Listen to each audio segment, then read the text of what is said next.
నమస్తే అన్న, అందరికీ నమస్కారం.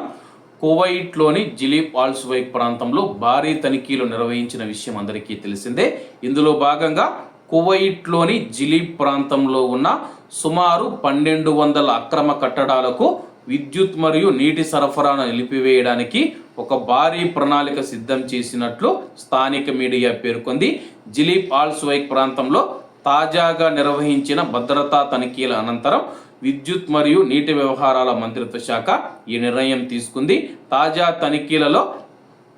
తనిఖీల్లో భాగంగా ఇప్పటికే ఆ ప్రాంతంలోని పలు అక్రమ నిర్మాణాలకు నీరు మరియు విద్యుత్ కనెక్షన్లను అధికారులు విజయవంతంగా తొలగించారు. మినిస్ట్రీ ఆఫ్ ఇంటీరియర్తో పాటు వివిధ ప్రభుత్వ సంస్థలు ఉమ్మడిగా చేపట్టిన ఈ విస్తృత తనిఖీలలో జిలీబ్ ప్రాంతంలో ఇంకా 1200 వరకు అక్రమ కట్టడాలు ఉన్నట్లు గుర్తించారు.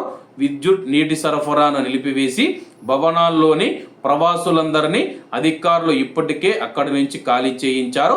ఈ సందర్భంగా కువైట్ దేశ ఉప ప్రధానమంత్రి మరియు మినిస్ట్రీ ఆఫ్ ఇంటీరియర్ మంత్రి అయిన షేక్ ఫాత్ ఆల్ యూసఫ్ గారు స్పందిస్తూ కువైట్ దేశంలో చట్టాన్ని ఉల్లంఘించే వారికి స్థానం లేదని, చట్టం అందరికీ సమానమేనని స్పష్టం చేశారు. ఈ విషయంలో ఎలాంటి రాజీ పడే ప్రసక్తి లేదని ఆయన హెచ్చరించారు.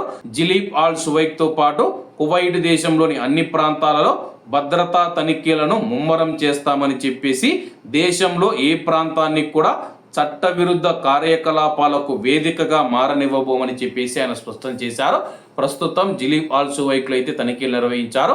అలాగే ఒక తనిఖీలు అక్కడితో ఆగిపోకుండా కువైట్ దేశంలోని మరిన్ని ప్రాంతాలకు విస్తరించి అక్కడ కూడా మేము తనిఖీలు నిర్వహిస్తాము. అలాగే చట్టవిరుద్ధంగా కువైట్లో నివసిస్తూ ఉన్న అక్రమ వలసదారులను వదలబోమని చెప్పేసి చట్టాన్ని అందరికీ సమానంగా వర్తింపజేస్తామని చెప్పి ఆయన ప్రకటించారు. కాబట్టి అందరూ బాగుండాలి, అందులో మనం ఉండాలి. అందరికీ నమస్తే అన్న, జై హింద్.